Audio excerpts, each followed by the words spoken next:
سلامونه له ملان میډیا څخه ورزشي خبرونو ته ښه راغلاست.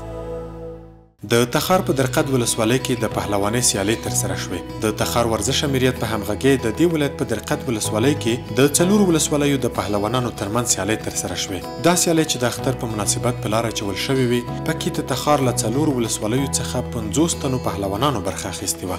د سیالیو په پای کې د ینګي قلا ولسوالۍ پهلوانان وتوانېدل چې د اختر په مناسبت د یادو پیل شویو سیالیو اتلولي خپله کړي. د سیالیو په پای کې غوره ورزشکارانو ته ډالۍ هم ورکړل شوې. د تخار ترڅنګ په بلخ کې هم د اختر په مناسبت د کورش سیالۍ ترسره شوې. د بلخ ولایت په بلخ ولسوالۍ کې د کورش فدراسیون له لوري د بلخ چاربولک، دولت آباد او مزار شریف ولسوالیو د پهلوانانو ترمنځ د کورش سیالۍ ترسره شوې.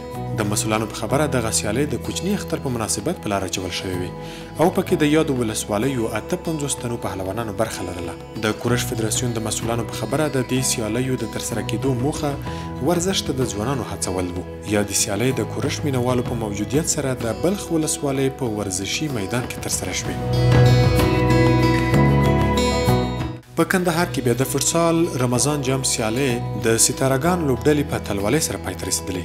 د کندهار د بدني روزنې او سپورت ریاست له لوري د فوټسال رمضان جام سیالۍ چې د 120 لوبډلو ترمنځ په ناک آوټ بڼه سره پیل شوې وي، د ستارګان لوبډلې له لوري په لومړي مقام ګټلو سره پای ته ورسېدې. د دې سیالیو پایلوبې ته د سبحان او ستارګان لوبډلې وتلې وي چې په پایله کې ستارګان لوبډلې خپلې سیالۍ لوبډلې ته د 1-0 په توپیر ماتې په ورکولو سره د سیالیو اتلولي په خپل نوم کړه.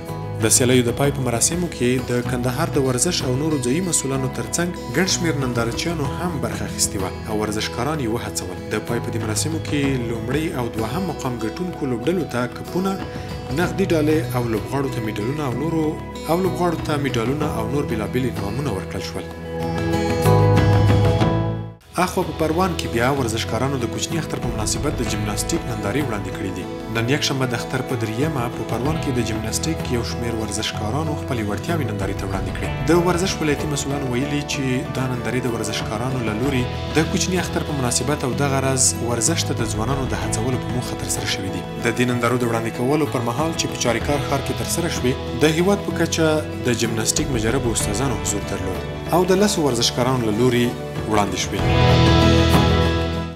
د هند په تجارتي لیګ یا IPL کې پرون شنبه د ګجرات ټایټنز لوبډلې د نور احمد لکڼوال په غوره توپ اچونې سره د لکهنو سوپر جاینټس لوبډلې پر وړاندې بریا خپله کړه.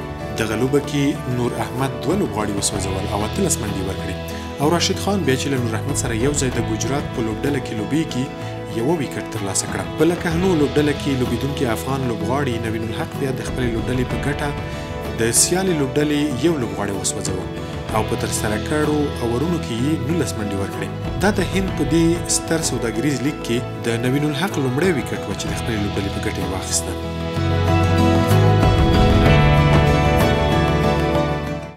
او وروستی بهرنۍ خبر دا چې د فوټبال نړیوال ستوری لیونل میسي نن سهار د هسپانیې بارسلونا ته رسېدلی او د راپورونو له مخې داسې انګیرل کېږي چې نوموړی له کوم رسمي اعلان پرته په پټه د بارسلونا له لوبډلې سره یو ځای شوی دی. که څه هم په رسمي توګه له بارسا سره د میسي د یو ځای کېدو په اړه څه نه دي ویل شوي، خو هسپانوي خبریالانو ویلي چې په دې اړه به ژر راپورونه خپاره شي. له دې وړاندې د لیونل میسي په اړه ویل شوي وو چې له پاریس کلب سره یې قرارداد پای ته رسېدونکی دی او غواړي چې په اروپا کې پاتې او همدلته فوټبال ته دوام ورکړي. په دې اړه خپرو شویو راپورونو کې ویل شوي وو چې که څه هم میسي له سعودي عربستان وړاندیزونه ترلاسه کړي، خو د راپورونو له مخې ښایي میسي بیرته خپلې مخکینۍ لوبډلې بارسلونا ته ور وګرځي.